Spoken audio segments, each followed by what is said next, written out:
Oke, selamat datang di vlog kita yang kedua. Kali ini saya sudah sama istri sama anak saya. Ini kenalin, ini Re, ini masih umur berapa sih? 18 hari. Masih 18 hari. Mumpung masih baru-baru ya, kita baru melahirkan lah. Kita mau berbagi pengalaman tentang melahirkan anak pertama kita. Siapa tahu nanti pengalaman kita bisa jadi bahan referensi buat kalian yang persiapan buat melahirkan anak pertama juga seperti kita gitu. Semoga video ini bermanfaat buat kalian. Oke, tonton terus videonya. Oke, kita mulai dari yang pertama ya guys. Kita nanti bagi pembahasannya. Yang pertama itu tentang administrasinya. Yang kedua tentang perlengkapan ibu dan bayi yang harus kalian siapkan. Terus yang ketiga nanti kita bahas detik-detik melahirkannya ya gimana. Yang pertama di administrasi yang harus kita siapkan waktu untuk melahirkannya. Ini kita pengalaman di rumah sakit.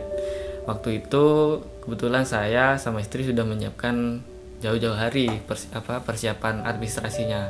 Karena administrasi itu penting disiapkan jauh-jauh hari karena nanti mendekati hari H melahirkan, hari HPL ya.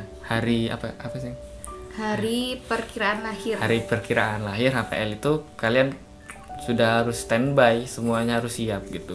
Karena HPL itu bisa maju ataupun bisa mundur gitu ya. Jadi harus siap-siap jauh-jauh hari gitu. Administrasi yang paling penting identitas. Yang pertama itu fotokopi KTP suami dan istri. Yang kedua kakak kalian juga harus sudah jadi kakak sendiri ya, misah dari keluarga besar. Kalau misalkan belum, kalian cepet-cepet urus lah sebelum hari H melahirkan. Ketiga itu BPJS. Persiapkan BPJS kalian jauh-jauh hari. Pastikan kalau misalkan kalian ada mau opsi pakai BPJS, pastikan itu BPJS-nya aktif, tidak nunggak, tidak kena denda nanti. Jadi nantinya tidak mempersulit pas waktu administrasi di rumah sakit. Kalau semua itu sudah siap, ada baiknya kalian fotokopi itu yang banyak. Fotokopi sekitar 3 atau 5 lembar lah, itu sudah cukup, jangan terlalu banyak juga gitu. Seperti ini ya. Ini ya semua fotokopi di sini semua. Oh ya, habis satu lagi administrasi. Kalian harus bawa buku KIA, guys. KIA seperti ini. Buku KIA. Buku kesehatan ibu dan anak.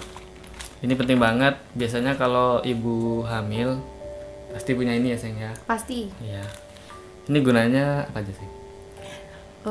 Buku KIA itu gunanya buat nyatet perkembangannya bayi, mulai dari dia itu hamil dari bulan pertama sampai bulan ke-9, sama catatan melahirkan, bayinya sehat apa enggak, ibunya juga sehat apa enggak, semuanya ada di KIA. Ya, sini kalau sepengalaman kita ya, kita itu setiap bulan itu kita melakukan pemeriksaan. Jadi semuanya dicatat di sini guys. Di USG juga lengkap di sini semua. Sama catatan jantung bayi juga. Nah, catatan-catatan kesehatan itu semua dicatat dokter sama bidan di sini gitu. Jadi itu sangat penting sekali lah kalau misalkan nanti ini dibawa pas persalinan, pasti dibutuhkan sama bidan atau dokter yang menangani kalian buat lihat riwayat kalian tuh sejauh ini seperti apa gitu, ada kelainan atau sehat-sehat aja. Itu ada diagnosa atau diagnosis dokter yang ditulis di sini.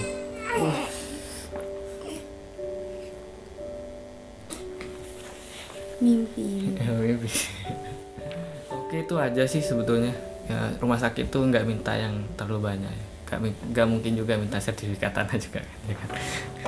Ya, jadi itu yang paling penting, siapin. Selebihnya itu mungkin nanti menyesuaikan di lapangan.